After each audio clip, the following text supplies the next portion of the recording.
सभी को नमस्कार। सभी क्लास में जुड़ जाइए। सभी स्टूडेंट एक बार कमेंट कीजिए।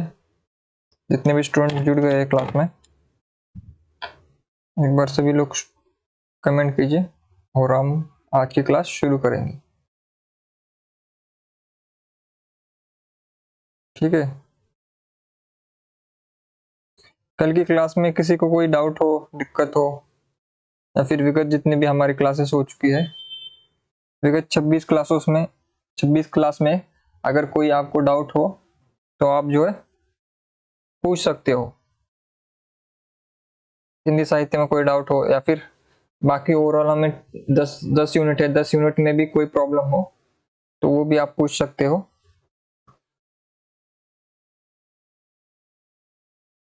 संगीता जी गुड मॉर्निंग। सभी स्टूडेंट लाइव आ जाइए तो हम जो है क्लास शुरू करेंगे। ठीक है। तो विगत क्लासेस में किसी को कोई डाउट हो तो कमेंट कर सकता है। और सभी स्टूडेंट जो है क्लास खत्म होने के बाद जो है क्लास को रेटिंग दिया कीजिए। जैसे कि मैंने पिछली बार भी बहुत बार बताया क्लासेस में कि आपको 10 में से कितने आपको अच्छा लगता है तो आपको रेटिंग देनी है। 10 में से आपको अगर अगर पूरी अच्छी लगती है तो 10 आउट ऑफ 10 दे सकते हो। अगर ठीक ठाक लगी तो आप 8 दे सकते हो, 5 दे सकते हो। अगर बुरी लगी तो 2 या फिर 1 ऐसे रेटिंग दे सकते हैं। तो आप जरा क्लास के बाद जो है रेटिंग दिया कीजिए, जिससे जो है मुझे पता चले कि आपको समझ आ रहा है या नहीं, क्लासेस आपको पसंद है या नहीं। और जैसे कि हमने पहले भी आज कल की क्लास के बाद जो एक पोल डाला था टेलीग्राम पर, जिस पर मैंने आपको पूछा था कि आपको किस प्रकार से पढ़ना है, विस्तार में या फिर पॉइंट टू पॉइंट पढ़ना है, यानी कि शॉर्ट्स में पढ़ना है। तो ज्यादा स्टूडेंट का कमेंट आया था कि उनको विस्तार से पढ़ना है, यानी कि जैसे हम पढ़ा रहे हैं क्रम से, तो क्रम से पढ़ना है सभी को। क्योंकि शॉर्ट फॉर्म में तो आपको यूट्यूब पर बहुत से वीडियोस मिल जाएंगे, लेकिन क्रम से कोई पढ़ा नहीं रहा। तो क्रम से जो है स्टूडेंट कह रहे कि उन्हें क्रम से पढ़ना है, तो हम क्रम से ही पढ़ाएंगे जैसे पढ़ा रहे थे। ठीक है। तो हमारी क्लासेस जो फर्स्ट पेपर की क्लास भी हमारे कल से 5 PM पर शुरू हो गई है। 5 PM पर, 5 PM पेपर 1 की क्लास 5 PM पर जो है रेगुलर होगी। ठीक है। और किसी स्टूडेंट को कुछ डाउट है तो कमेंट कर सकता है। एक बार मैं कमेंट देख लूं सभी के। रजनीश जी प्रणाम। पिंकी जी गुड मॉर्निंग। रजनीश जी को कोई डाउट नहीं है। मीयांशी, आप रिकॉर्डिंग क्लास के स्टूडेंट है ना मीयांशी? मैंने आपका कमेंट पहले देखा है काफी बार। आज आप लाइव क्लास में आइए तो अच्छी बात है। एक बार आप अपना नाम भी बता दीजिए। मीयांशी यूजर नेम जिनका है। तो हमारी जो फर्स्ट क्लास थी उस पर 1K यानी कि 1000 जो है व्यूज आ चुके हैं। व्यूज यहाँ पर देखिए 1000 व्यूज। हमारी जो फर्स्ट क्लास थी, हमने पहली क्लास ली थी हिंदी साहित्य का इतिहास भाग 1, उस पर आप सभी विद्यार्थियों ने जो है प्रेम बरसाया है। और आज जो है 1 महीने बाद जो है 1000 व्यूज आ चुके हैं। हमारी यूट्यूब चैनल पर जो पहला वीडियो जिस पर 1000 व्यूज आ चुके हैं। तो सभी का धन्यवाद, जिन सारे स्टूडेंट ने मिलकर जो है 1000 1K, इस प्रकार से अंग्रेजी में लिखा जाता है 1K यानी कि 1000 स्टूडेंट ने जो है हमारी पहली क्लास देखी है। तो इसी प्रकार जो 1K यहाँ पर इस सारी क्लासेस में भी हमारे 1K व्यूज हो जाए, ऐसे आप जो है साहित्य सपोर्ट करेंगे, आप शेयर करेंगे, लाइक करेंगे तो चैनल पर जो है व्यूज आएंगे, जिससे जो है हमें और उत्साह से जो है पढ़ाने के लिए जो है प्रेरणा मिलेगी आप सभी से। क्योंकि विद्यार्थी ही हमारी प्रेरणा है पढ़ाने के लिए। क्योंकि हम कोई शुल्क नहीं लेते, निःशुल्क पढ़ाते हैं। और सारे डाउट्स ये सब कुछ जो टेलीग्राम पर और यूट्यूब पर भी हम फ्री में, कोई भी पेड नहीं है यहाँ पर क्लासेस। ठीक है।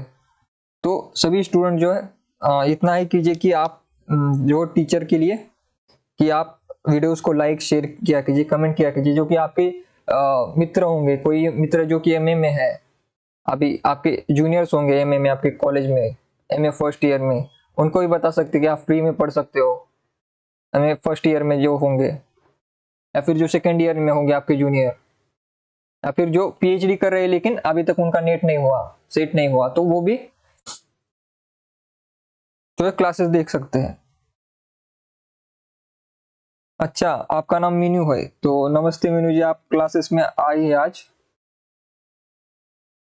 अच्छा, आपकी स्कूल में छुट्टी है, आप स्कूल टीचर हो, अच्छी बात है। अच्छा अच्छा, आपका यूट्यूब चैनल है। सभी को सुप्रभात।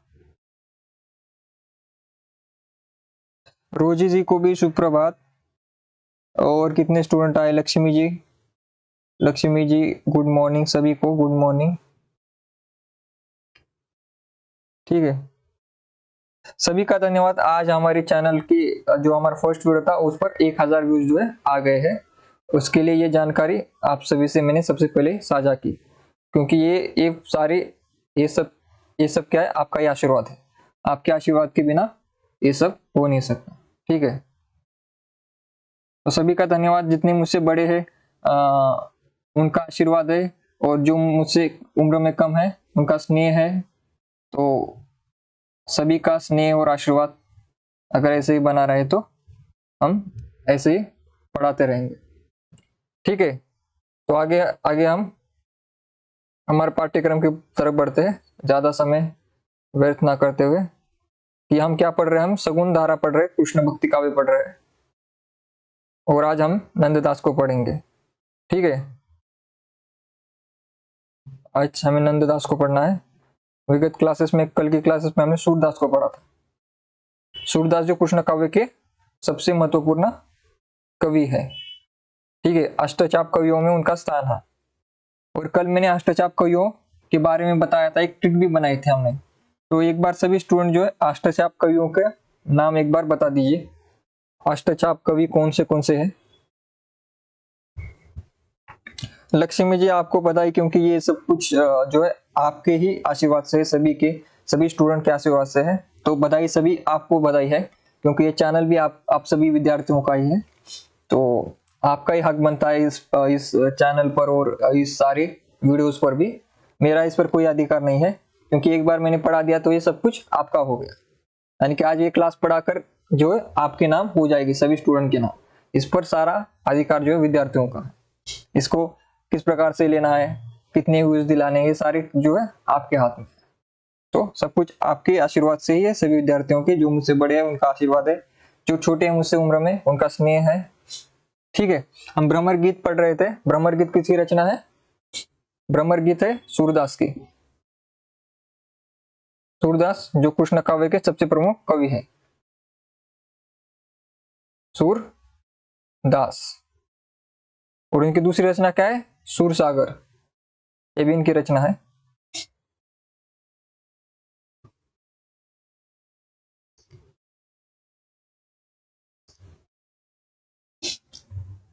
तो हमने पहले अष्टचाप के कवियों के बारे में मैंने प्रश्न पूछा।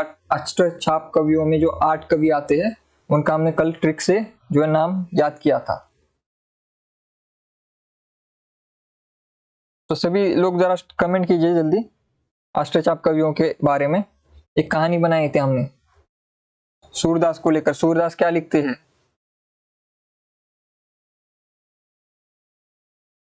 ठीक है,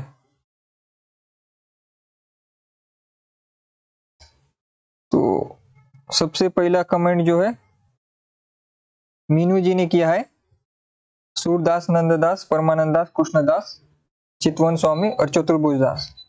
सही है, 1 मिनट रुके, मैं 1 मिनट में आया।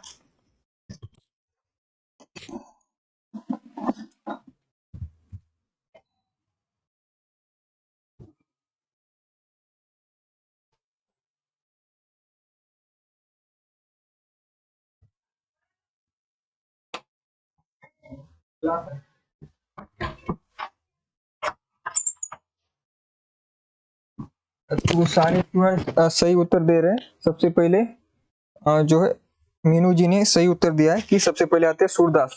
हमने ट्रिक कैसे याद की थी? सूरदास क्या लिखते हैं? कृष्ण काव्य लिखते हैं, जैसा कि आपको पता है। तो सूरदास कैसे लिखेंगे? सबसे पहले सूरदास, पहले नंददास। नंद कौन? कृष्ण के पिताजी। तो कृष्ण की कहानी लिखनी है सूरदास को, ऐसे हमने ट्रिक बनाई थी। सूरदास ने सबसे पहले नंददास लिखा, फिर कृष्ण को लिखा और कृष्ण का परमानंद स्वरूप लिखा, और फिर कुंभन दास को हमने ऐसा याद किया कि कुंभन से याद किया था, यानी कि घेरे से याद किया था, तो उनको घेर लिया गया।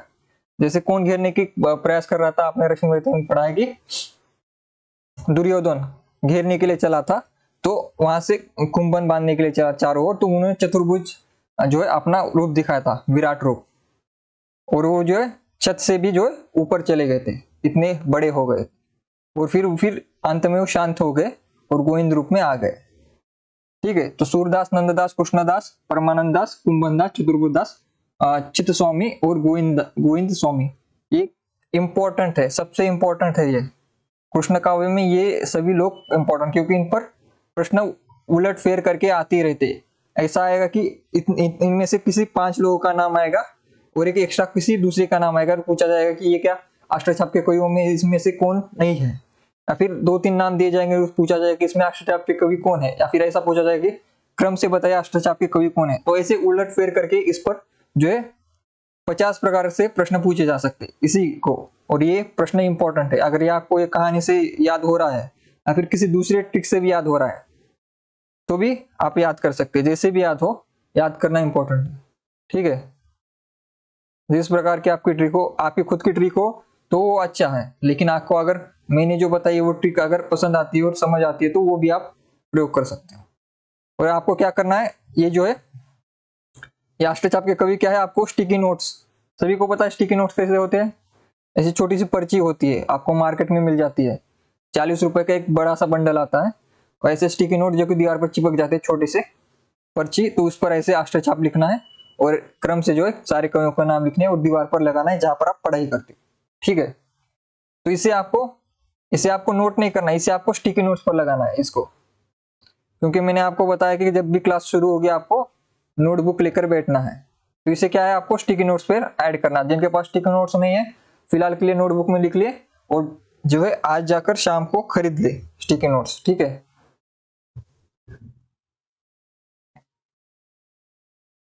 तो हमने सूरदास को पढ़ा है, सूर का वात्सल्य और श्रृंगार, जैसा कि शुक्ल भी कहते हैं वात्सल्य और श्रृंगार की, सूर की वात्सल्य और श्रृंगार की बराबरी कोई भी नहीं कर सकता, तुलसीदास भी नहीं और बाकी कोई भी कवि नहीं, ये भी आपको याद रखना है। ठीक है,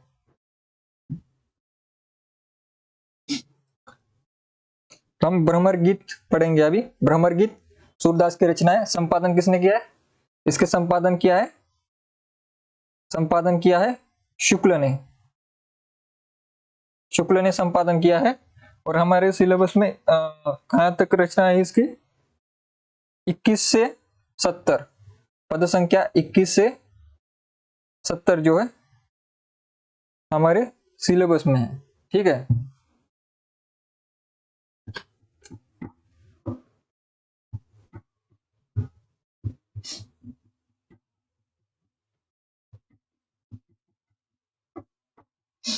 ठीक है, लक्ष्मी जी का भी अच्छा ट्रिक है। ठीक है, जिस प्रकार भी याद हो जाए उस प्रकार से याद करना है। तो अभी हम आगे बढ़ेंगे कि सूर सागर का सबसे मर्मस्पर्शी और वैगद्य पूर्ण अंश भ्रमर गीत है, जिसमें गोपियों की वचन वक्रता अत्यंत मनोहारिणी है, ऐसा सुंदर उपालंब काव्य और कहीं नहीं मिलता।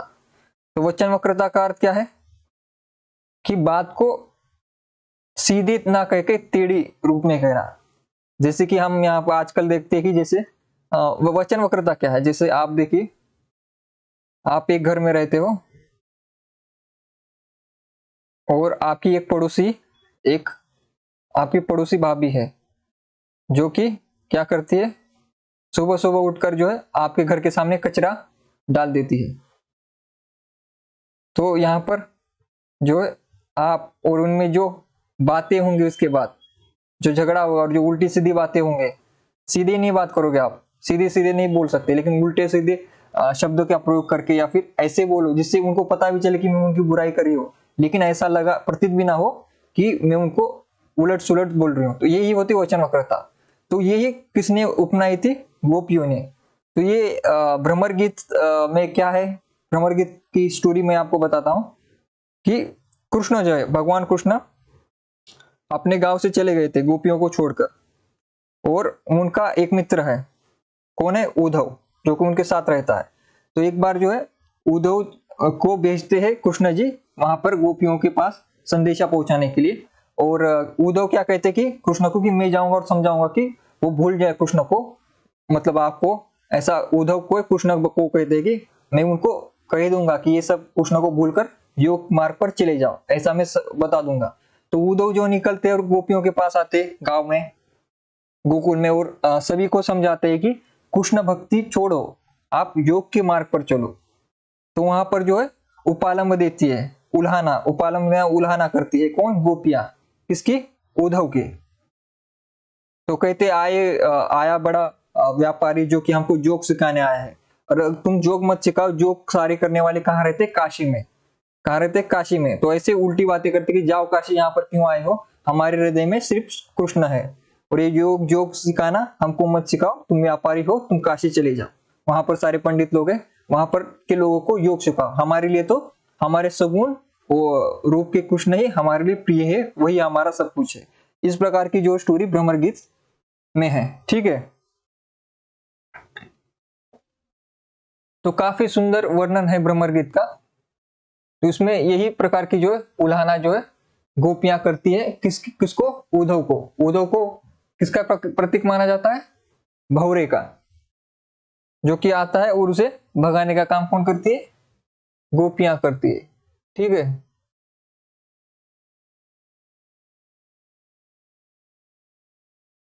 तो ये जो स्टोरी है किसकी है, भ्रमर गीत सार की स्टोरी है। तो ये आपको याद होनी चाहिए। ये अगर आपने स्टोरी समझ ली थोड़ी, तो आपको जो उनकी पंक्तियों का अर्थ जो है आसानी से निकालने में सहायता मिलेगी। एक बार मेरे पास किताब भी है भ्रमर गीत सार, एक बार वहां से थोड़ी कुछ अंश आपको पढ़कर सुनाता हूँ, जिससे आपको कुछ अंश पढ़ के सुनाता हूँ भ्रमर गीत सार के, जिससे आपको कुछ आइडिया आ जाएगा, ठीक है। भ्रमर गीत सार शुक्ल जी ने जो इसका संपादन किया था, और लोक भारती प्रकाशन से जो है ये किताब प्रकाशित हुई है। और उसका उपसंपादक आपको याद रखना है, इसका उपसंपादक संपादन तो शुक्ल जी ने पहले किया था, लेकिन इसके बाद दूसरा उपसंपादन जो है विश्वनाथ प्रसाद मिश्र ने किया। उपसंपादक कौन है, विश्वनाथ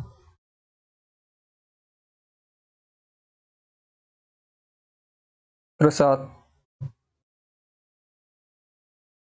मिश्र, ठीक है।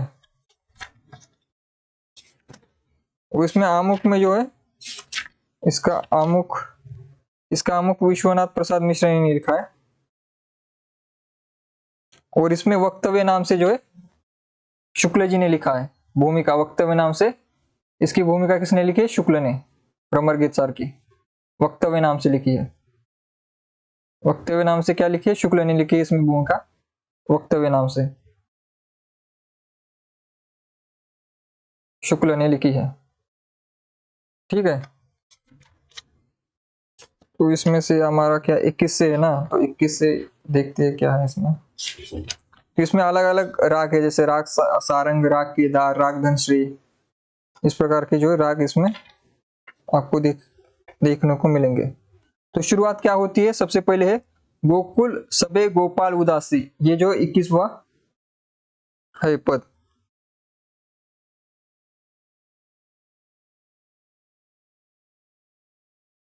तो गोकुल सब गोपाल उदासी, यानी कि गोकुल जो कि भगवान श्री कृष्ण की जो कि बचपन का स्थान था, बचपन का गांव था उनका। तो गोकुल में सभी गोपाल यानी कि वहां की जनता उदास है। क्यों उदास है, क्योंकि गोपाल यानी कि श्री कृष्ण ईश्वर उनके चले गए, इसलिए वो सभी उदास है।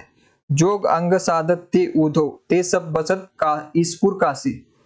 तो यहाँ पर दूसरी पंक्ति में क्या कहते हैं, जोग अंग यानी कि जो जोग बीग करते हैं, साधना करते हैं, तो वो कहते हैं कि उद्धव ये जोग बीग जो करते हैं वो बसते हैं ईश्वर की पुर काशी में। किस ईश्वर की पुरी है काशी, भगवान शिव की। ये आपको याद होना चाहिए, काशी किसकी किसकी नगरी है, काशी जो है शिव की है, भगवान शिव की काशी है। और वहां पर योग करते हैं लोग, तो योग की जगह क्या है, काशी है, और ये क्या है, ये तो गोकुल है। तो गोकुल में क्यों आए हो उद्धव, तो यहाँ पर कहते हैं जोग अंग साधत ते ओधो ते सब बसत ईसपुर काशी। ठीक है। यद्यपि हरि हम तजी अनाथ करी, तो यहाँ पर आगे क्या कहती है गोपियां कि यद्यपि यानी कि भले ही कृष्ण ने हमें छोड़ दिया, हमें त्याग दिया, हमें अनाथ कर दिया, ईश्वर ने हमें अनाथ करके गोकुल से चले गए, लेकिन तद्यपि रहित चरणनिस रास राशि,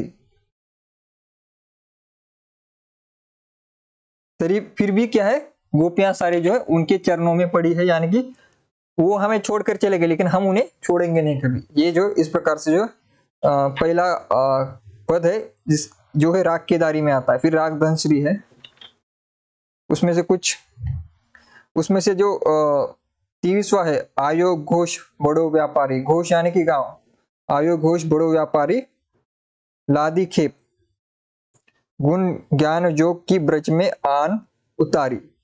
तो यहाँ पर राग काफी में क्या है कि जोगी बनकर जो है व्यापारी आते हैं, कौन, उद्धव, किधर, गोकुल में। इस प्रकार के जो है उपालंब यहाँ पर दिए गए हैं। ये सारी जो हम पढ़ेंगे आगे, किताब से ही पढ़ेंगे हम, ठीक है।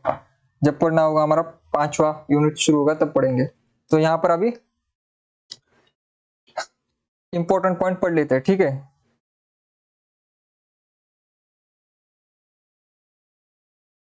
तो भक्ति शिरोमणि सूर्य ने इसमें सगुण उपासना का निरूपण बड़े ही मार्मिक ढंग से हृदय की अनुभूति के आधार पर तर्क पद्धति पर नहीं किया।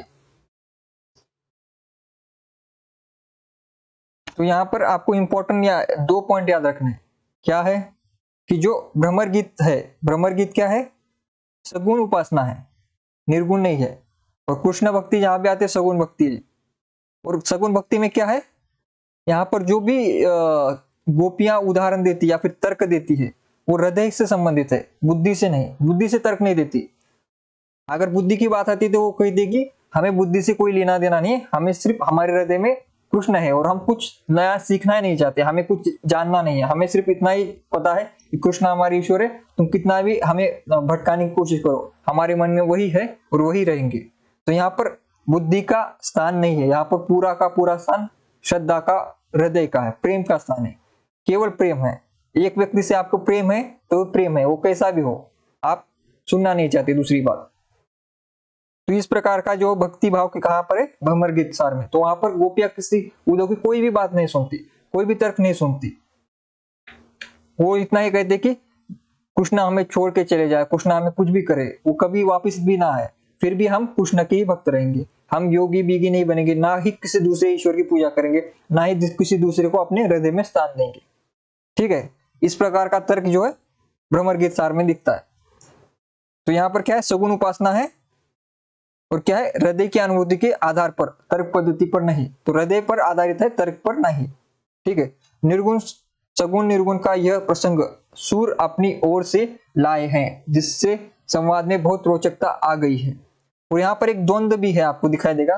द्वंद्व क्या है कि जो उद्धव है, उद्धव क्या है, निर्गुण भक्ति पर जोर देते हैं, और जो गोपियां है किस पर जोर देती है, सगुण भक्ति पर। योग पर कौन जोर देता है, उद्धव, योग और निर्गुण पर। निर्गुण निराकार है, इस प्रकार की बातें कौन करता है, उद्धव। लेकिन उसको खंडन करने के लिए सूरदास ने जो क्या चल रहा था, कबीर और बाकी जो सूफी का कवि है, इन सभी ने जो निर्गुण पंथ चलाया था बड़े धूमधाम से, तो उसको जो है उसको कम करने के लिए, जनता में वो निर्गुण की तरफ ना बढ़े, इसलिए जो भ्रमर गीत की रचना की गई है कि उसमें जो है लोग सगुण की तरफ फिर से बढ़ते चले जाए, क्योंकि ईश्वर की हमेशा से सगुण उपासना ही की गई है। तो ये जो निर्गुण पंथ चल रहा था उसको काउंटर करने के लिए, उसको रोकने के लिए, उसको कम करने के लिए, उसका प्रभाव कम करने के लिए भ्रमर गीत जो है लिखा गया, जिसमें क्या है, निर्गुण और सगुण का द्वंद्व दिखाकर निर्गुण से ऊपर सगुण को दिखाया गया है। किसमें, भ्रमर गीत में। किसने लिखी है रचना, सूरदास ने। तो यहाँ पर आपको निर्गुण का जो है प्रतीक किसको माना गया है, उद्धव को। उद्धव को निर्गुण प्रतीक रखकर उन्होंने निर्गुण और सगुण का भेदभाव दिखाया और किस प्रकार से सगुण भक्ति अच्छी है, ये बताने का काम भ्रमर गीत के द्वारा सूरदास ने किया है। तो ये है इस रचना के पीछे का कारण। ठीक है, तो सगुन निर्गुण का ये प्रसंग सूर अपनी ओर से लाए है। तो किससे लाए? अपनी ओर से लाए, क्योंकि ऐसा संवाद था ही नहीं। तो जानबूझकर उन्होंने निर्गुण सगुण की ये बात इसमें रखी है, क्योंकि निर्गुण पंथ वहां पर चल रहा था, तो निर्गुण पंथ को काउंटर करने के लिए कुछ ना कुछ होना चाहिए ना, तो इसलिए कैरेक्टर ऐड करके इस प्रकार से कहानी की गई है। जानबूझकर उसमें निर्गुण भाव को लाया गया जिससे सगुण को ऊपर दिखाया जा सके। उससे क्या हुआ, अंत में एक रोचक संवाद जो है प्रस्तुत हो सका, इसलिए रोचक भ्रमर गीत काफी रोचक है। भागवत में यह प्रसंग नहीं मिलता है हमें, भागवत जो ओरिजिनल है, जिससे भागवत के दशम स्कंद से जो निकाला गया है, वहां पर यह संवाद है ही नहीं, ये प्रसंग है ही नहीं निर्गुण का। लेकिन ये सूर ने अलग से जोड़ा। क्यों जोड़ा? क्योंकि उस समय निर्गुण पंथ की जो है बड़ी प्रचार प्रसार चल रहा था निर्गुण पंथ का। तो सूर के समय में निर्गुण संत संप्रदाय की बात जोर शोर से चल रही थी, इसी से उपयुक्त स्थल देखकर सूर ने इस प्रसंग का समावेश कर दिया। तो सूर का उद्देश्य क्या था? सगुण उपासना को बढ़ावा देना। ठीक है, जिस प्रकार रामचरित्र का गान करने वाले भक्त कवियों में गोस्वामी तुलसीदास जी का स्थान सर्वश्रेष्ठ है, उसी प्रकार कृष्ण चरित्र गाने वाले भक्त कवियों में महात्मा सूरदास जी का वास्तव में ये हिंदी काव्य गान के सूर्य और चंद्र है। तो ये इंपॉर्टेंट है, सूर्य और चंद्र किसको कहा है? सूरदास जी को किसने कहा है? शुक्ल ने कहा है। कहीं कहीं पर सूरदास जी का एक नाम ये भी मिलता है, सूरजदास। सूरजदास जो है सूरदास का कहीं कहीं पर नाम मिलता है। ठीक है, लेकिन सूरदास ही प्रसिद्ध है। तो सूर्य और चंद्र किसको कहा है? सूरदास जी को कहा है। किसने कहा है? शुक्ल ने। तो ये कथन भी आपको इंपॉर्टेंट है, ये लिख लेना है इतना। जिस प्रकार से रामचरित्र का गान करने वाले भक्त कवियों में गोस्वामी तुलसीदास जी का स्थान सर्वश्रेष्ठ है, उसी प्रकार से कृष्ण चरित्र में सबसे बड़ा स्थान किसका है? सूरदास का। और वो वास्तव में क्या है? हिंदी काव्य गान के सूर्य और चंद्र है, दोनों ही है, सूर्य भी है और चंद्र भी है। जो तन्मयता इन दोनों भक्त शिरोमणि कवियों की वाणी में पाई जाती है। दो कौन है? तुलसी और सूर। आपको ये याद रखना है कि जब भी सूर की आलोचना करते हैं तो वहां पर सिर्फ तुलसी को लेते हो, तुलसी, कबीर को नहीं लेते, ना ही जायसी को लेते। इसके पीछे कारण क्या है पता है आपको? केवल तुलसी को क्यों लिया गया, कबीर को क्यों नहीं लिया गया, जायसी को क्यों नहीं लिया गया? जबकि कबीर को वो खींचकर आदिकाल में भी लेकर आते हैं, खींचकर आगे रीति काल में भी ले जाते हैं, खींचकर भक्ति काल में दूसरे कवियों के साथ तुलना कर देते हैं। लेकिन यहां पर क्यों नहीं लाते कबीर को? हर जगह लेकर जाते, यहां पर क्यों नहीं ले जाते? कबीर को यहां पर क्यों नहीं लेकर आए सूर के साथ? और जायसी को भी क्यों लेकर आए? इसका उत्तर दीजिए। अगर आपने ठीक से पढ़ा होगा तो उत्तर देना आपको आएगा। ठीक है, जो तन्मयता इन दोनों भक्त शिरोमणि कवियों की वाणी में पाई जाती है, वह अन्य कवियों में कहां? हिंदी काव्य इन्हीं के प्रभाव से अमर हुआ है। तो ये इसको भी नोट कर लीजिए। हिंदी काव्य अमर किससे हुआ है? हिंदी काव्य अमर हुआ है तुलसी और सूर से। इन्हीं की सरसता से उसका स्रोत सूखने न पाया। किससे? तुलसी और सूर ना होते तो जो है स्रोत जो है सूख जाता।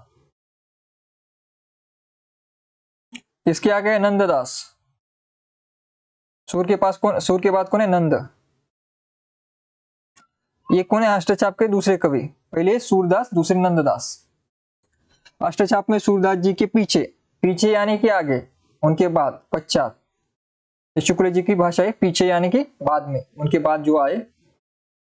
अष्टचाप में सूरदास जी के पीछे इन्हीं का नाम लेना पड़ता है। इनकी रचना भी बड़ी सरस और मधुर है। इनके संबंध में यह कहावत प्रसिद्ध है कि और कवि गड़िया नंददास जड़िया। और कवि क्या, गड़िया और नंददास जड़िया। ये इसको आपको नोट कर लेना है, ठीक है।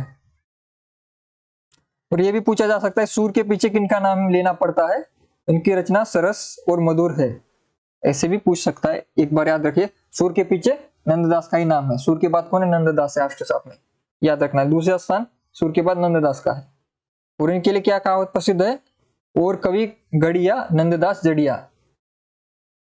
इनकी सबसे प्रसिद्ध पुस्तक है रास पंचाध्यायी। क्या है सबसे प्रसिद्ध, रास पंचाध्यायी। किसकी, नंद की, नंद की प्रसिद्ध रचना है राज पंचाध्यायी, ठीक है।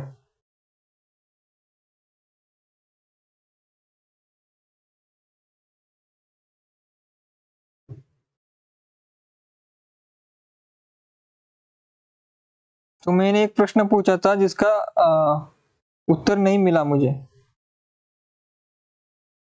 ठीक है। मैंने पूछा था कि सूर के साथ केवल तुलसी की क्यों आलोचना की जाती है, क्योंकि भाई सूर क्या है, सगुण उपासक है, और तुलसी क्या है, सगुण का उपासक है। लेकिन कबीर क्या है, निर्गुण है, जैसे क्या है, सूफी है, इसलिए उनकी तुलना नहीं की जा सकती। क्योंकि निर्गुण और सगुण की कैसे तुलना करोगे आप, सगुण के साथ ही तुलना कर सकते हैं ना। अगर आपको तुलनात्मक अध्ययन करना है तो उसके समान जो दूसरा होगा उसकी तुलना हो सकती है ना, जो उसके बराबर का हो। तुलना किसकी होती है, जो बराबर का हो उसकी होती है। तुलना राजा और राजा की तुलना भिक्षुक से नहीं होती, राजा की तुलना दूसरे राजा से होती है, ठीक है। तो इसी प्रकार सगुण की तुलना सगुण के साथ होती है, इसलिए तुलसी को यहाँ पर रखा गया है, कबीर को नहीं रखा गया, क्योंकि कबीर का मार्ग ही अलग है, कबीर का उल्टा मार्ग है उसके, तो इसलिए उनकी तुलना यहाँ पर की नहीं गई, ठीक है।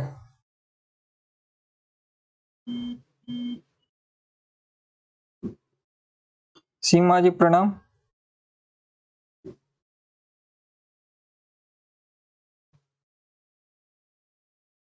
तो आपको याद रखना है सूरदास के साथ किसकी तुलना की गई है,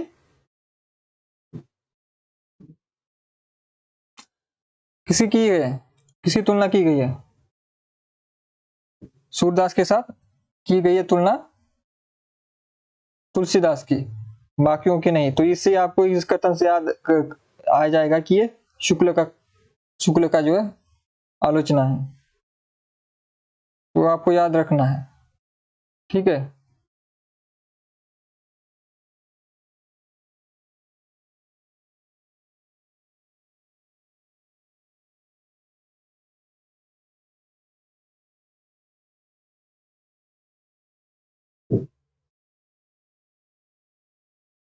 तो आगे बढ़ते हैं हम।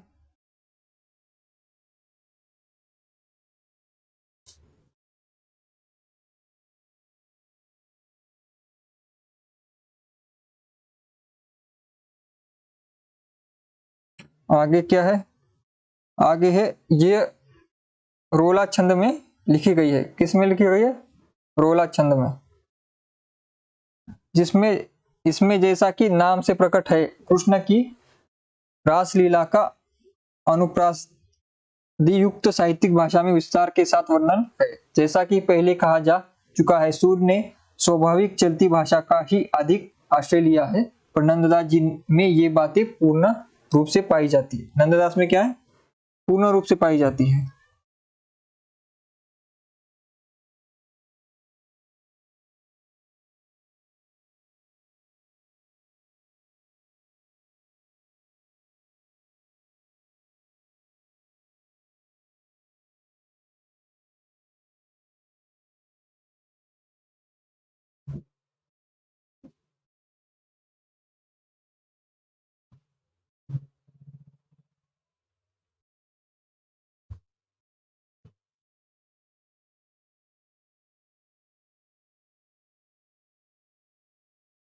तो इसके बाद क्या है, यहाँ पर क्या कहा गया है कि जो सूर की भाषा है वो क्या है, स्वाभाविक चलती भाषा। स्वाभाविक चलती भाषा क्या है, चलती ब्रज है, चलती ब्रज।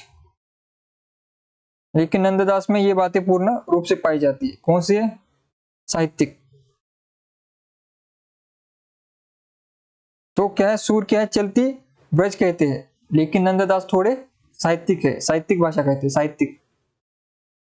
तो ये अंतर है दोनों में, इसमें नंद और सूर में। ठीक है।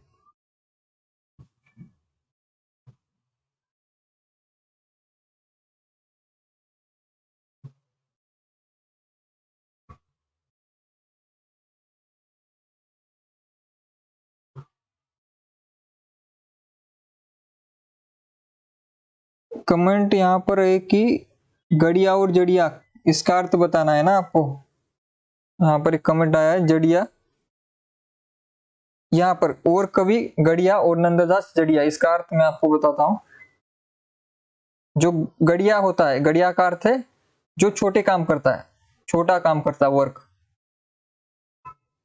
यानी कि इसे उदाहरण से समझिए कि जो आपने देखा होगा, जैसे कि यहाँ पर भी बहुत से गांव में देखिए कि बहुत से ऐसे जो मजदूर लोग होते हैं जो कि आपसे जो पीतल ये सब कुछ लेकर जाते हैं, छोटे छोटे बर्तन ये सब कुछ लेकर जाते हैं, उससे जो है मूर्तियां ये सब कुछ जो है काम करते हैं, छोटे मोटे काम करते हैं, जो आपको 100, हाँ हाँ, और 500 रुपए में मिल जाते हैं, छोटी छोटी मूर्तियां जो कि गढ़ने का काम, छोटा काम करने वाले। और जड़िया क्या होता है? जड़िया वो होता है सोनार, जो कि सोने की धातुओं को जड़ता है, जो कुंदन को जड़ता है। तो क्या यहाँ पर करने का अर्थ क्या है कि जो बाकी कवि और कवि जो है छोटे हैं और नंददास जो है बड़े हैं। यानी कि बाकी लोग, जैसे हम इसे दूसरे प्रकार से ऐसे कह सकते हैं कि बाकी लोग लोहार का काम करते हैं और नंददास क्या करते हैं? सोनार का काम। जैसे कि 100 क्या है, 100 लोहार की एक सोनार की, ऐसा ही कहा जाता है ना? नहीं, उल्टा है शायद। इसका मतलब ये है कि जो बाकी कवि है गड़िया यानी कि छोटा काम करने वाले, लेकिन नंददास जो है जड़िया यानी कि बड़ा काम करने वाले, जड़ने वाले, यानी कि सोने का काम करने वाले कौन है? सोने के हार करने वाला सोनार जो होता है वो क्या है? बड़ा है। और लेकिन जो बाकी धातु होते हैं उसके काम करने वाले जो मूर्तियां बनाते हैं 500-100 रुपए वाली, आपको दिखाई देंगे आपके गांव के पास, ऐसे बहुत से जो है लोग रहते हैं, खाना बदोश लोग रहते हैं, यानी कि घुमंतु लोग होते हैं, जो कि आपके गांव में आते हैं और आपसे जो है पुराने बर्तन ये सब कुछ लेकर जाते हैं और फिर उसको पिघला कर जो है दूसरे दिन आकर आपको ये देवताओं की छोटी छोटी मूर्तियां देकर जाते हैं। आपके गांव में वो हो गए, यहाँ पर भी महाराष्ट्र में बहुत से लोग ऐसे आते रहते हैं। तो वो काम करने वाले गड़िया यानी कि छोटा काम करने वाले बाकी कवि है, लेकिन नंददास क्या है? जड़िया यानी कि बड़ा काम करने वाले। इसका अर्थ इतना ही है। और कवि क्या है? गड़िया है, और नंददास क्या है? जड़िया यानी कि बड़ा काम करने वाले, सोने का काम करने वाले। सोने का काम करने वाले नंददास है, और बाकी धातुओं का काम करने वाले बाकी कवि है, छोटा काम करने वाले। तो यहाँ पर कहने का अर्थ है कि तात्पर्य क्या है कि नंददास बड़े कवि है, बाकी छोटे कवि है। इसका अर्थ समझ गए आप, गड़िया और जड़िया?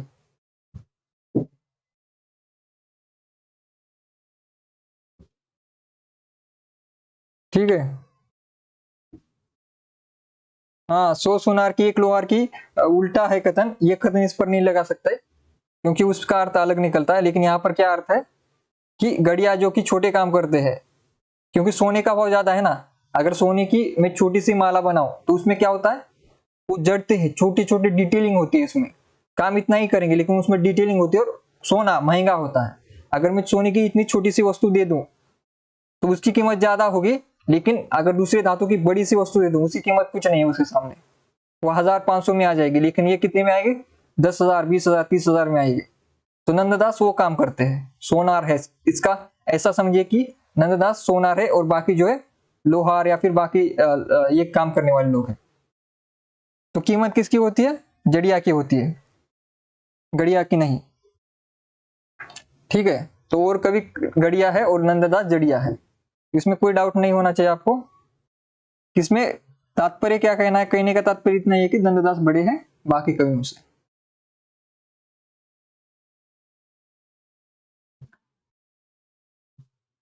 और यहाँ पर दूसरा पॉइंट क्या है? सूर की भाषा क्या है? चलती ब्रज है, और नंददास की क्या है? साहित्यिक ब्रज है। ठीक है, ये दो बात है।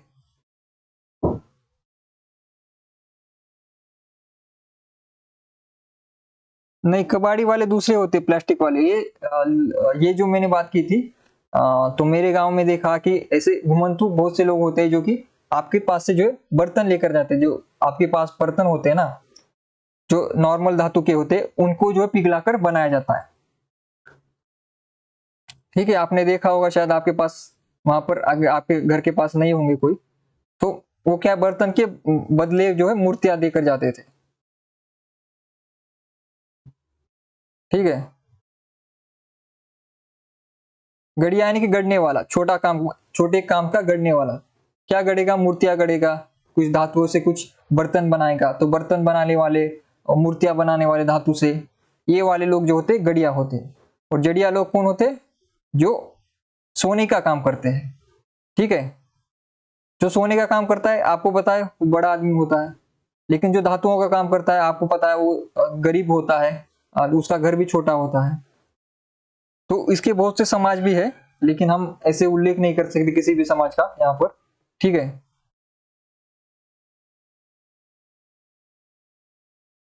तो क्योंकि आप भी समाज में रहते हो, आपने देखा होगा ये सारी बातें जो होती रहती है।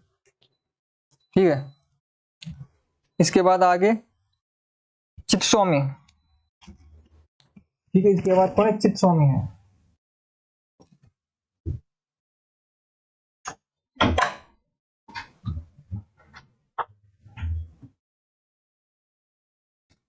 इसके बाद कौन है? चित्सौमी। इनके पदों में श्रृंगार की अतिरिक्त ब्रज भूमि के प्रति प्रेम व्यंजना भी अच्छी पाई जाती है। ठीक है, इसके बाद परमानंद दास। परमानंद दास अत्यंत तन्मयता के साथ बड़ी ही सरल कविता करते थे। कहते हैं कि इनकी किसी एक पद को सुनकर आचार्य जी कई दिनों तक बदन की सूध भूल गए थे। तो परमानंद क्या है? काफी सरल कविता करते थे, आकर्षित कर देती है इनकी कविता। ठीक है, जैसे वर्तमान आधुनिक में कौन है? जैसे महादेवी वर्मा है, जिनकी कविता पढ़कर आप जो है मंत्रमुग्ध हो जाते हो। तो इसी प्रकार आचार्य जी भी मंत्रमुग्ध हो गए थे, सूद भूल गए थे। किसकी? परमानंद दास। फिर मीराबाई, आपको पता है मीराबाई राजस्थान की थी। इनको याद करने के काव्य के म्हारो म्हारो जैसे शब्द आएंगे, इस प्रकार के शब्दों से इनकी पदों को आप समझ सकते हो। राजस्थान की थी, क्वीन थी, ये भी रानी थी, जो कि अपना राज छोड़कर, अपना मंदिर महल छोड़कर जो है कृष्ण भक्ति में चली गई। मीराबाई की उपासना माधुर्य भाव की थी, अर्थात वे अपने इष्ट देव श्री कृष्ण की भावना प्रियतमा या पति के रूप में करती थी। तो वो श्री कृष्ण को क्या मानती थी? मीराबाई पति मानती थी। पति परमेश्वर और प्रियतम, जिसे प्रियतम आपको पता है, जिसे आप प्रेम करते हो, वो प्रियतम। पहले यह कहा जा चुका है कि इस भाव की उपासना में रहस्य का समावेश अनिवार्य है। किसका समावेश अनिवार्य है? रहस्य। और आधुनिक मीरा कौन है? आधुनिक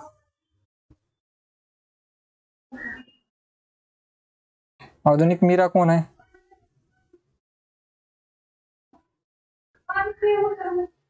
हाँ, मीरा के प्रभु गिरिधर नागर। तो इसमें क्या है? मीरा में रहस्य है, और ये रहस्य आपको आधुनिक मीरा में भी दिखा देता। आधुनिक मीरा कौन है, जल्दी बताइए। इसी ढंग की उपासना का प्रचार सूफी भी करते रहे। सूफी में क्या है? सूफी में भी रहस्यवाद है। सूफी में भी यही भाव है प्रियतम का। ठीक है, लेकिन उनका जो है तरीका पूरा अलग है। ठीक है, उनका अलग है, क्योंकि वो निर्गुण है, लेकिन मीरा क्या है? सगुण है। ये याद आपको रखना। सगुण कौन है? मीरा है। सूफी क्या है? निर्गुण है। सूफी निर्गुण है, ये अंतर है दोनों में। अंततः उनका संस्कार भी इन पर अवश्य कुछ पड़ा होगा, प्रभाव तो पड़ता है इस सभी का। ठीक है, मीरा के बाद है स्वामी हरिदास। इनके पद कठिन राग रागनियों में गाने योग्य है, पढ़ने में कुछ उबड़ खाबड़ लगते हैं। पद्य विन्यास भी और कवियों के समान सर्वत्र मधुर और कोमल नहीं है, पर भाव उत्कृष्ट है। तो ये क्या है? स्वामी हरिदास क्या है? कठिन है, कठिन कवि है।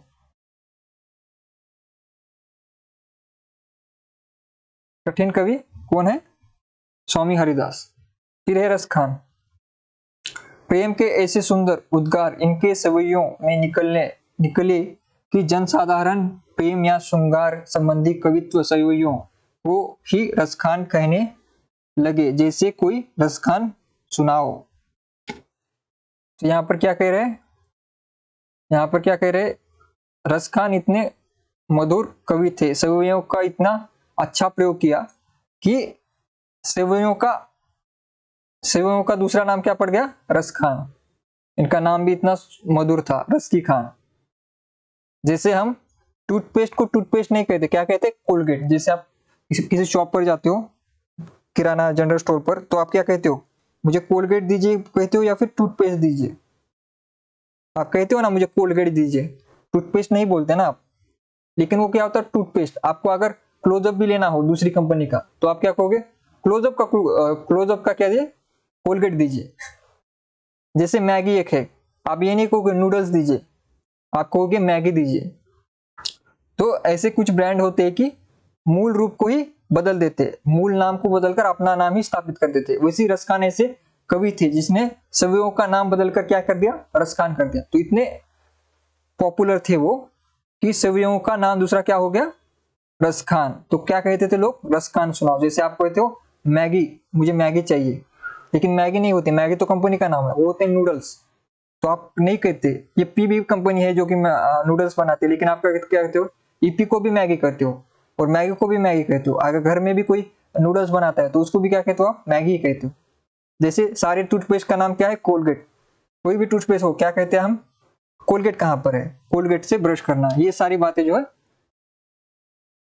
यहाँ पर भी आप लिख सकते हो कि सवैयों का इतना अच्छा जनता में जो है प्रचार हो गया कि रसखान ही उसका नाम पड़ गया। ठीक है। इनकी कृति परिणाम में तो बहुत अधिक नहीं है, पर जो है वह प्रेमियों के मर्म को स्पर्श करने वाली है। मर्म यानी कि हृदय को स्पर्श करने वाली। और कृष्ण भक्तों के समान इन्होंने गीत काव्य का आश्रय न लेकर कवित्व सवैयों में अपने सच्चे प्रेम व्यंजना की है। तो रसखान का संबंध किससे? कवित्व सवैयों से। और कवित्व सवैयों के बादशाह इतने बड़े हैं कि सवैयों का दूसरा नाम क्या पड़ा? रसखान। ठीक है। हाँ सिंह जी, पायो जो मैंने राम रतन धन पायो, मीरा जी के पद है ये।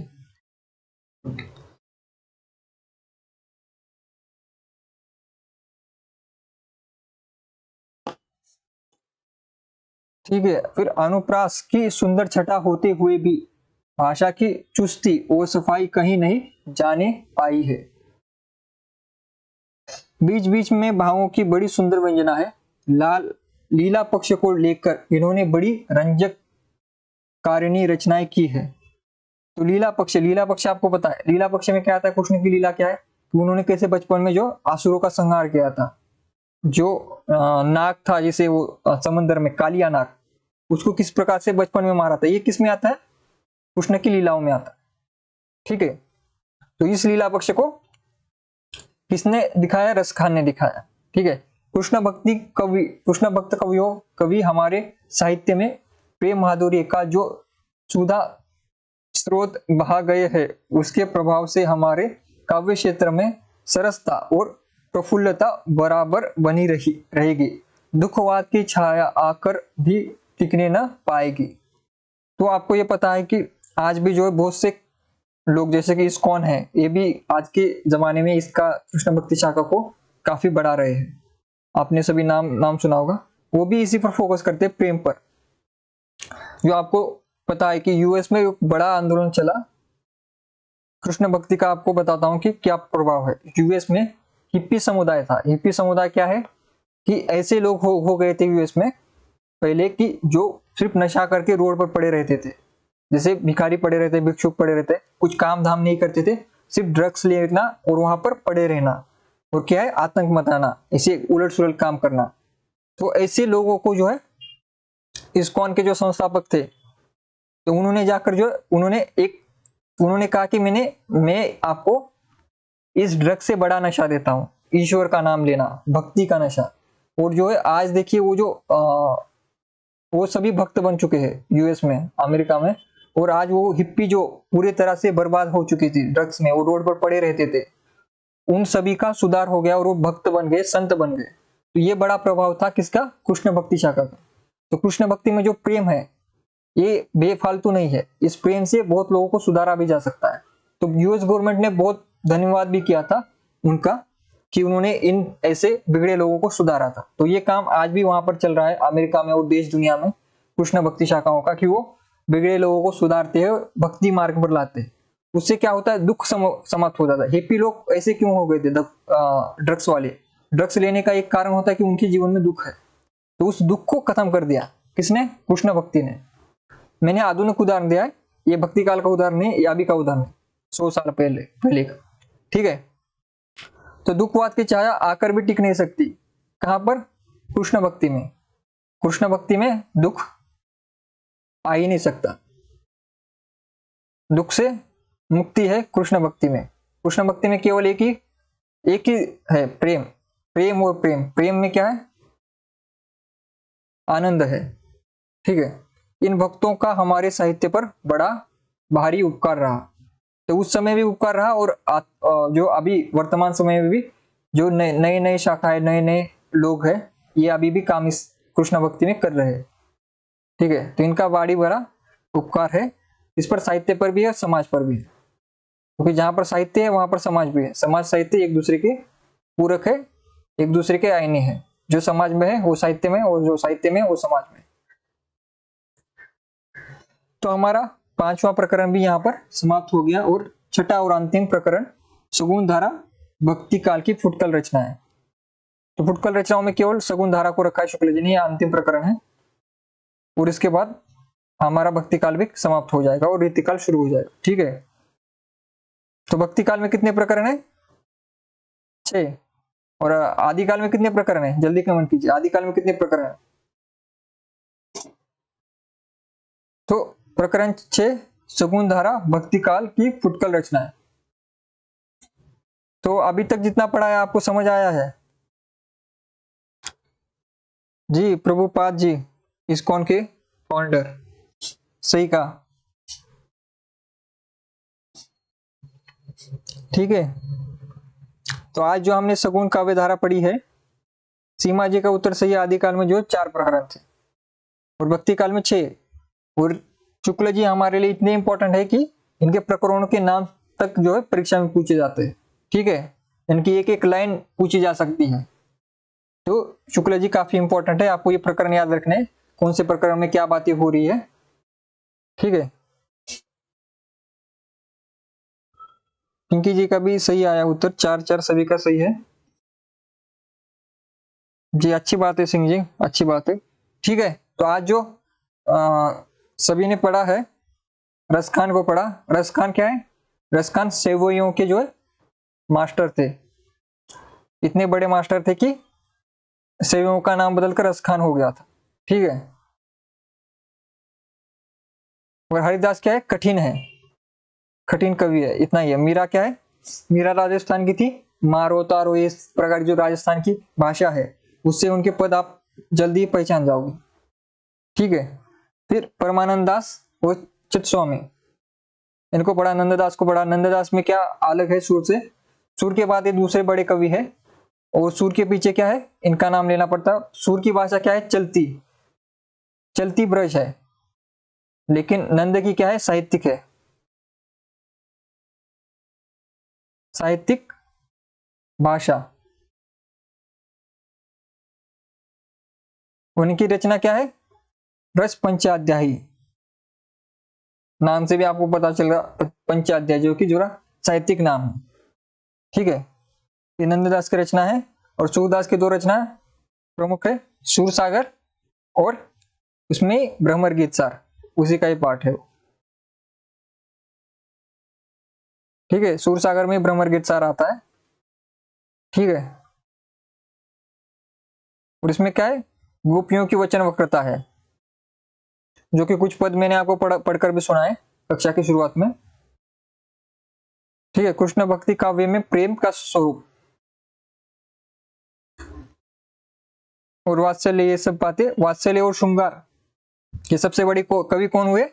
सूर। सूर के सामने वात्सल्य और श्रृंगार में कोई टिक नहीं पाएगा। ये किसका कथन है? शुक्ल का है। ठीक है। आलाखंड कब गाया जाता है? वर्षा ऋतु में। सूर सागर को पढ़ा हमने। इसमें क्या था? कृष्ण के जन्म से लेकर उनके मथुरा जाने तक की कथा है सूर सागर में। और भाषा क्या है इसकी? चलती हुई ब्रज है। और ये हमने कवि याद कर लिए थे, सूरदास, नंददास, कृष्णदास, परमानंद दास, कुंभन दास, चतुर्बुद्ध दास, चितवन स्वामी, चित स्वामी, गोविंद दास। ये सारे अष्टचाप के कवि है। और वल्लभ ने कौन सा मार्ग शुरू किया था ये बताइए? वल्लभाचार्य, जल्दी कमेंट कीजिए। वल्लभाचार्य का कौन सा मार्ग है? कौन से मार्ग की शुरुआत की थी वल्लभाचार्य ने? वल्लभाचार्य पहले है सब में, कृष्ण भक्तियों में सबसे बड़े वल्लभाचार्य, शुरुआत वहीं से होती है। शुक्ल जी वल्लभाचार्य से ही शुरुआत करते। वल्लभाचार्य का कौन सा मार्ग था? वल्लभाचार्य का मार्ग जल्दी कमेंट कीजिए।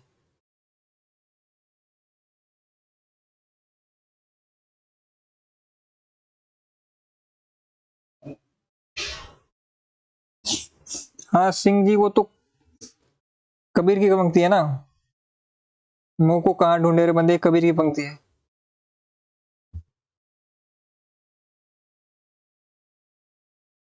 पुष्टि मार्ग, पुष्टि मार्ग की शुरुआत किसने की थी? यहाँ देखिए वल्लभ संप्रदाय, और वल्लभ से पहले यहाँ पर देखिए पुष्टि मार्ग। पुष्टि मार्ग का क्या है? आज पुष्टि का अर्थ है पोषण करना, और पुष्टि मार्ग की शुरुआत किसने की है? वल्लभाचार्य ने। और 3 प्रकार के पुष्टि जीव को कहा है, 3 प्रकार के जीवों की बात की है। पहला जीव क्या है? पुष्टि जीव। पुष्टि जीव क्या है? सरल उपासना करने वाला, भगवान की सरल उपासना करने वाला। दूसरा मर्यादा जीव, जो कि वेदों को मानने वाला, कर्म कांड के साथ ईश्वर की प्राप्ति करने वाला। और तीसरा, जिसे ईश्वर से लेना देना नहीं है, उसको जो है 4 बजे तक पार्टी करनी है। 4 बज गए लेकिन पार्टी अभी बाकी है, वो प्रवाही जीव है। ठीक है, ये 3 प्रकार के जीव होते हैं जो संसार के सुख में पड़ा हुआ होता है, उसे प्रवाही जीव कहा जाता है। ये 3 जीव आपको याद रखते हैं। पुष्टि मार्ग और दार्शनिक पार्ट आपको बताया था मैंने, यहाँ क्या है कृष्ण भक्ति का। इसमें दार्शनिक क्या है कि कृष्ण पुरुषोत्तम है, कृष्ण से बड़ा ईश्वर कोई नहीं है। किसका है ये? कृष्ण भक्ति शाखा का दर्शन है कि कृष्ण सर्वोत्तम पुरुषोत्तम है और सबसे बड़े ईश्वर वही है। और वैकुंठ में जो विष्णु बैठे हैं, उससे बड़ा वैकुंठ क्या है? व्यापी वैकुंठ, जहां पर कृष्ण का वास है, गोकुल में, जहां पर वो लीलाएं करते हैं, तो वहीं पर स्वर्ग है। ये किसका दर्शन है? कृष्ण भक्ति शाखा के लोगों का। और शंकर का अर्थ मैंने बताया, शंकर यानी कि शंकराचार्य। शंकराचार्य क्या थे? निर्गुण थे। और वल्लभ क्या थे? वल्लभाचार्य सगुण। शंकराचार्य का कौन सा वाद है?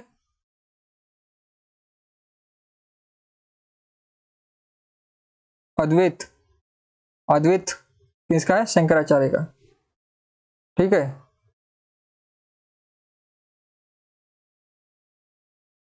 ये सब कुछ हमने सगुण धारा कृष्ण भक्ति शाखा में पढ़ा, जो कि हमारा ये आज कंप्लीट हो चुका है। तो यहाँ से हमने शुरू किया था वल्लभाचार्य से। तो वल्लभाचार्य में, शंकराचार्य में, जो कि शंकराचार्य इसमें नहीं आते, यहाँ पर तुलना की गई है केवल, वरना शंकराचार्य को यहाँ पर डाल दो कृष्ण भक्ति में। शंकराचार्य निर्गुण है। ठीक है, तो सगुण धारा कृष्ण भक्ति शाखा में सबसे पहले कौन आते? वल्लभाचार्य। वल्लभाचार्य ने किसकी शुरुआत की है? पुष्टि मार्ग की। और 3 प्रकार के जीव माने।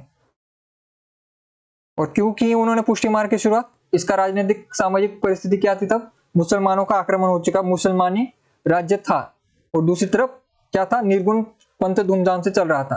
तो वेदों की तरफ अगर फिर से लौटते कौन? वल्लभाचार्य, तो उनका पंथ चलता नहीं, इसलिए उन्होंने वेदों को साइड कर दिया और सरल मार्ग चुना, कृष्ण भक्ति का सगुण मार्ग, जिससे जो जनता आकर्षित हो जाए फिर से धर्म की तरफ। ठीक है, तो ये राजनीतिक परिस्थिति है जिसके कारण वल्लभाचार्य को इस प्रकार का संप्रदाय पुष्टि मार्ग की स्थापना करनी पड़ी। ठीक है, और कृष्ण भक्ति में क्या है? श्रृंगारिकता ज्यादा है, प्रेम ज्यादा है। ये सारी बातें हमने पढ़ी है। सूर सागर पढ़ा, फिर वात्सल्य जो कि इसमें आता है, फिर भ्रमर गीत, नंददास, मीरा, ये सब गुजराश खान, इन सभी को पढ़ा। ठीक है, तो मुझे सभी लोग एक बात बताइए, प्रकरण 5 में किसी को कोई डाउट है? कल हम प्रकरण 6 शुरू करेंगे। प्रकरण 5 में किसी को डाउट है?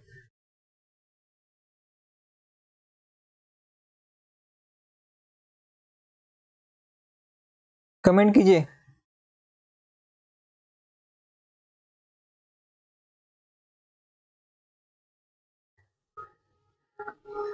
बारह स्टूडेंट जो हमारे क्लास में जुड़े हुए हैं, सभी स्टूडेंट जो है कमेंट कीजिए।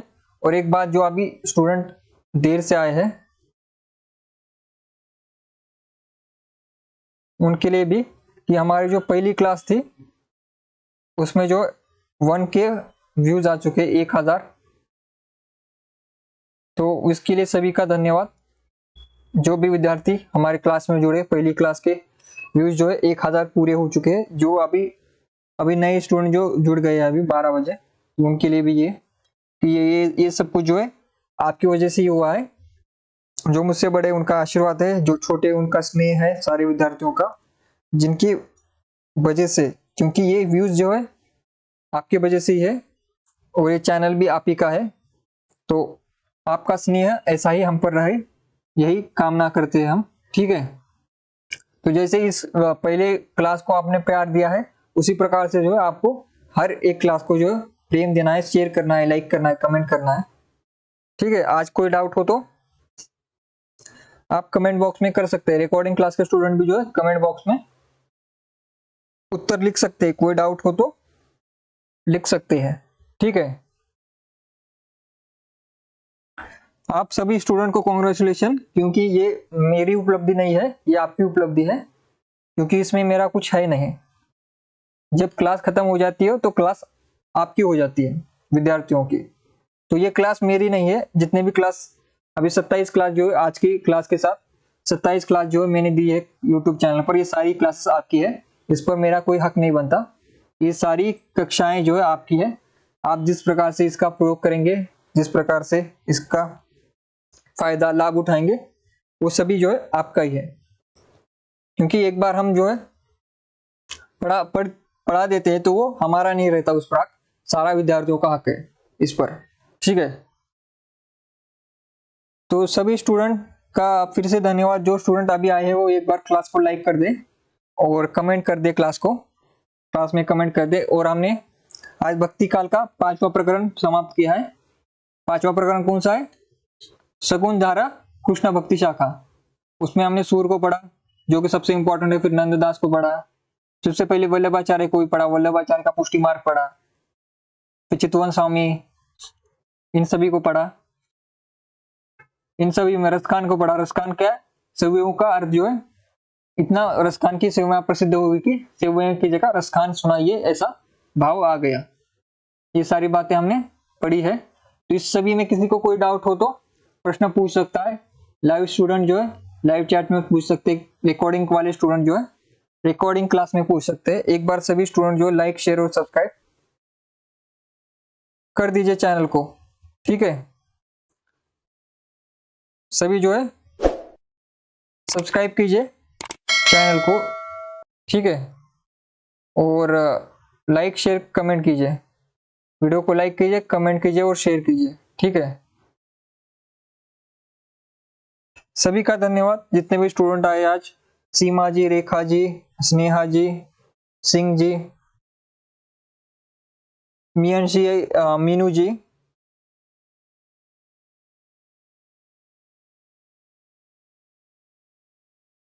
नए स्टूडेंट आए कुबेर जी और गोवर्धन जी, नए स्टूडेंट है। सुरभि जी,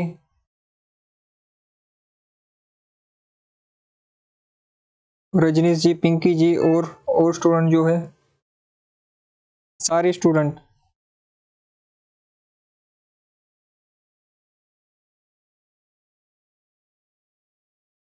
जितने भी स्टूडेंट है सभी का धन्यवाद। आज की क्लास हम यहीं पर समाप्त करते हैं। ठीक है, जो स्टूडेंट रिकॉर्डिंग वाले वो भी कमेंट करें, और जो स्टूडेंट अभी लेट आए हैं, अभी जैसे क्लास खत्म हो जाती है आपको रिकॉर्डिंग क्लास यहीं पर मिल जाएगी। तो आप रिकॉर्डिंग क्लास फिर से देख लीजिए। जिनकी क्लास छूट गई है, जो बाद में आया, अभी कुछ स्टूडेंट अभी आए हैं बाद में 5-10 मिनट पहले, तो वो क्या करे, अभी जैसे ही क्लास खत्म हो जाती है वैसे ही रिकॉर्डिंग यहाँ पर यूट्यूब पर आ जाती है, 1 सेकंड भी नहीं लगता। जैसे मैं आपसे बंद करूंगा वहां से पूरी रिकॉर्डिंग आ जाएगी। तो रिकॉर्डिंग को आप देख सकते हैं 2x करके स्पीड से, तो आधे घंटे में जो है क्लास खत्म हो जाएगी। इंपॉर्टेंट क्लास है, सूरदास परीक्षा के लिए इंपॉर्टेंट है। और शुक्ल जी के कथन भी जो मैंने आपको नोट करने के लिए कहा था, नोट करने के लिए, वो स्टिकी नोट्स पर जो है अष्टचाप के कवियों को एक बार आप लिखकर चिपका दीजिए जहां पर आप पढ़ाई करते हैं, ठीक है। किसी का कोई जो है डाउट हो तो पूछ सकते हैं। तो सभी का धन्यवाद। यहाँ की क्लास, आज की क्लास हम समाप्त करते हैं।